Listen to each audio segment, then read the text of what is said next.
अस्सलाम वालेकुम everyone. Anglo Urdu high school English medium standard 9 subject SS video made by Hinamis. Here we will start with chapter number 11, Indian Judiciary.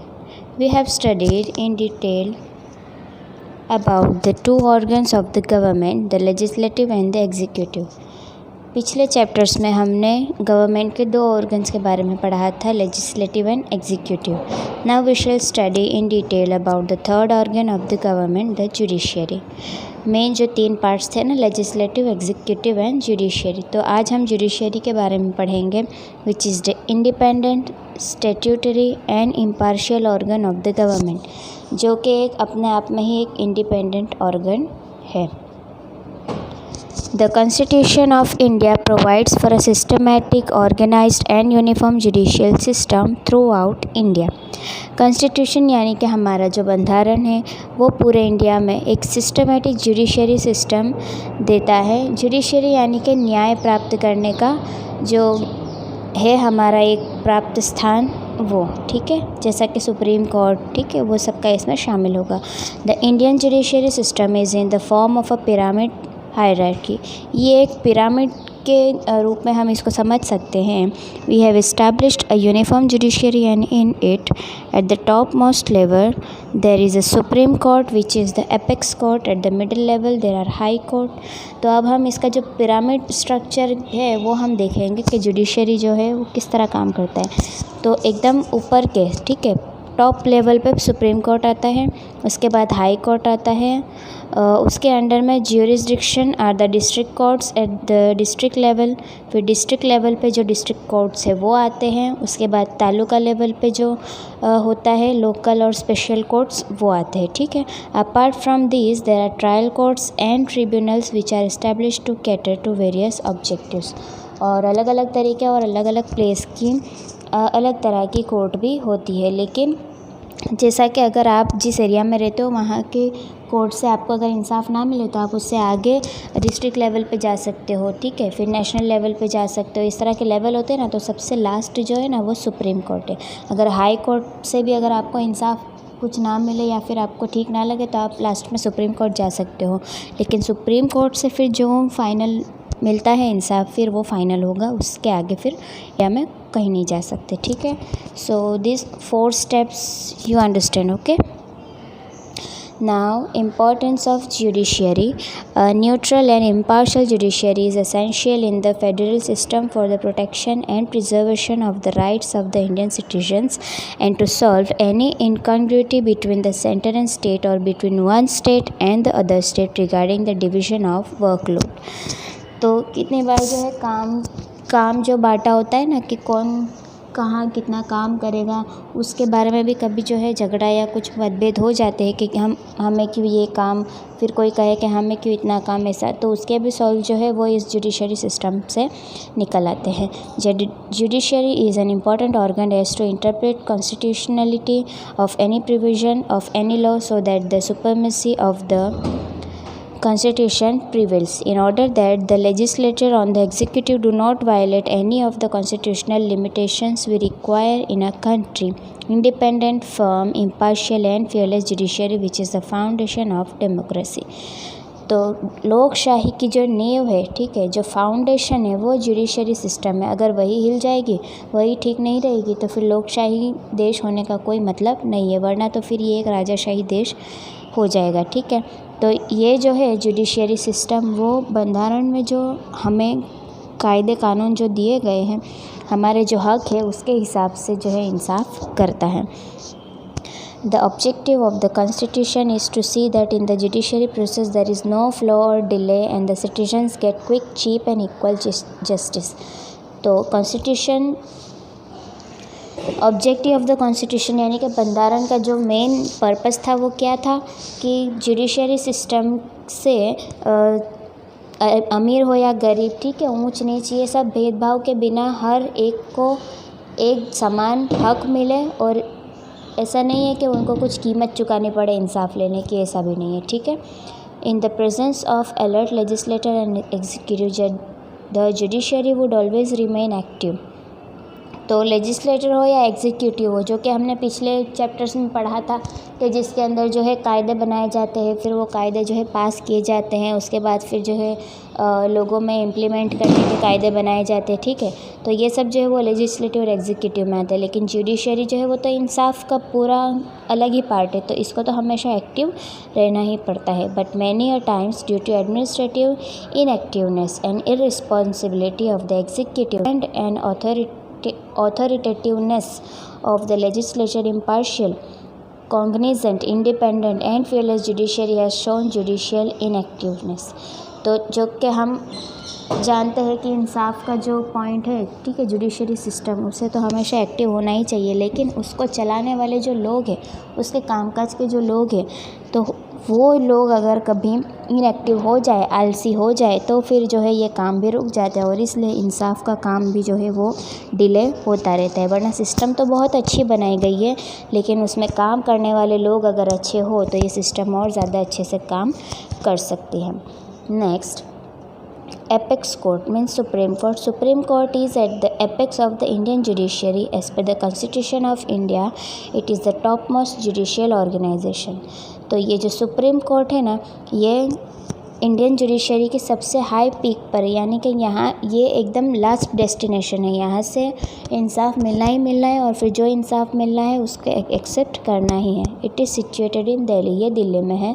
All the civil and criminal courts of India have to work under the jurisdiction of the supreme court. जो भी criminal और civil जो भी courts है, उन सब को supreme Court के कायदे अनुसार काम करना होता है। The supreme court consist of 1 chief justice and 28 additional जजेस। ठीक है, तो वहाँ पर एक चीफ जस्टिस होता है और 28 जो एडिशनल जजेस होते हैं। The chief justice of the supreme court is appointed by the president of India. और जो चीफ जस्टिस होता है उसे प्रेसिडेंट ऑफ इंडिया ने अपॉइंट किया होता है। द नंबर ऑफ जजेस in the supreme court is decided by the parliament, but if the president feels that the workload of the supreme court is increased, then the president can appoint additional other जजेस to the supreme court as per the provision of the constitution. तो इस तरह से अगर काम बहुत ज़्यादा है ऐसा लगे तो प्रेसिडेंट जो है वो अपने हिसाब से एक और जज का जो है नंबर बढ़ा सकते हैं। ठीक है,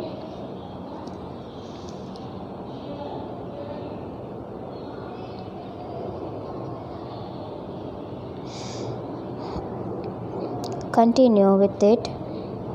द जजेस in the supreme court are appointed on the basis of seniority. और जो जज डिसाइड किए जाते हैं वो सीनियरिटी के बेस पर डिसाइड किए जाते हैं कि किसने उस फील्ड में कितना ज़्यादा टाइम निकाला है। ठीक है, या फिर इसी तरह की जो है सीनियरिटी देखकर अपॉइंट किए जाते हैं। Except for the chief justice of the supreme court, all the other जजेस are appointed in consultation with the chief justice as well as another senior जजेस। तो जो मेन चीफ जस्टिस है वो तो इस तरह सीनियरिटी के बेसिस पर जो है अपॉइंट किए जाते हैं प्राइम मिनिस्टर के द्वारा। बाकी जो है वो चीफ जस्टिस और दूसरे जो सीनियर जजेस हैं उनके हिसाब से जो है, जैसे कि अब वो नहीं होता इंटरव्यू, इस तरह से जो है कंसल्ट किए जाते हैं।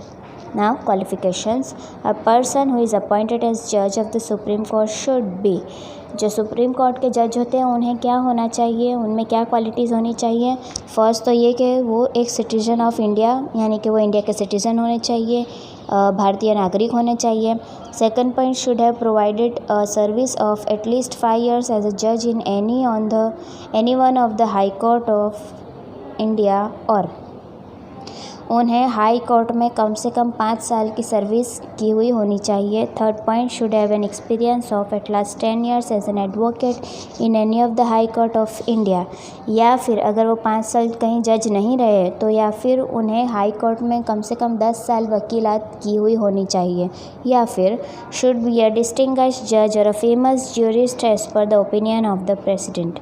या फिर प्रेसिडेंट की नज़रों में, प्रेसिडेंट के ओपिनियन में वो एक अच्छे इंसाफ दिलाने वाले जज होने चाहिए।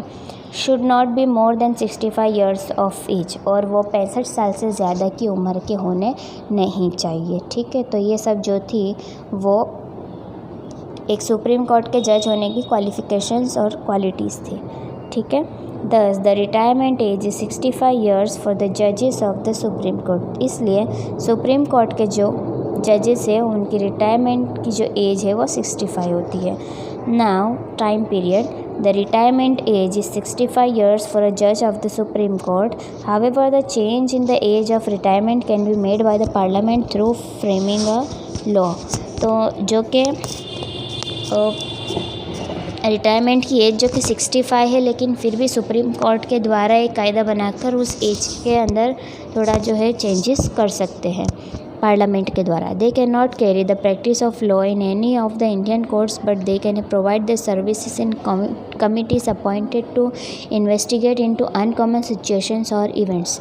तो इस तरह वो रिटायरमेंट के बाद वो जैसे पहले जॉब करते थे वैसे वो इंसाफ नहीं दे सकते, लेकिन एक्स्ट्रा जो काम होता है ना, एक्स्ट्रा में जो उनकी ज़रूरत होती है वो कर सकते हैं। If incapable to carry out their duties before the time of retirement then under such they can resign willingly from their post by tendering return resignation to the president.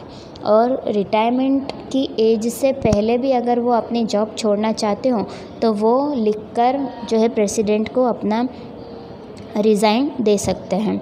But the जजेस can be remove from their post and power if they are found to be guilty of incapability, misconduct और inefficiency.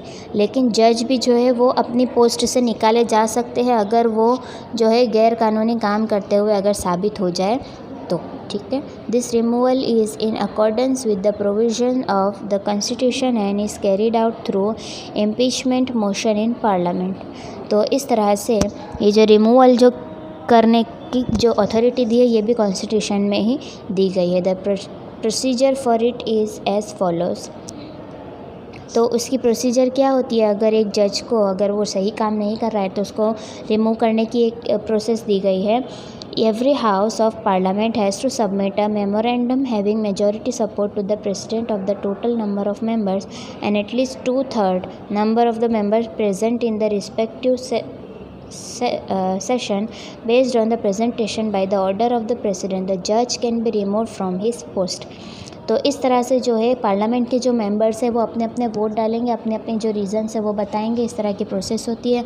और अगर उसका 2/3 हिस्सा भी अगर उसके खिलाफ अगर मिल जाता है तो फिर वो उसे रिमूव कर सकते हैं। The parliament monitors the presentation of the memorandum regarding the misbehavior of the judge and the conducting of the investigation as well as the conducting of proof for the same. The concerned judge is given the opportunity to present his narration in his self-defense in the parliament.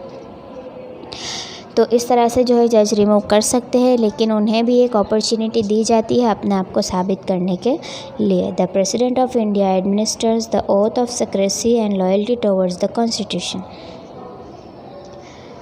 To the जजेस who appointed to the supreme Court. तो president of India जो है वो जो है ये decide करते हैं सुप्रीम कोर्ट के जज को, ठीक है। और ये सब जो है प्रेसिडेंट हो या जज हो जो भी है वो अपने आप में एक कसम खाते हैं, ठीक है, एक प्रतिज्ञा लेते हैं कि हम वफादारी से ईमानदारी से काम करेंगे। Before taking the charge of their post the जज are required to take the oath in oral as well as sign the pledge. और इस तरह से जज की कुर्सी पर बैठने से पहले उन्हें जो प्रतिज्ञा है वो मुंह से बोलनी पड़ती है और वो प्रतिज्ञा लिखकर उस पर साइन करके भी देना पड़ता है, ठीक है। So this process I think you got. Now next point we will see in next video.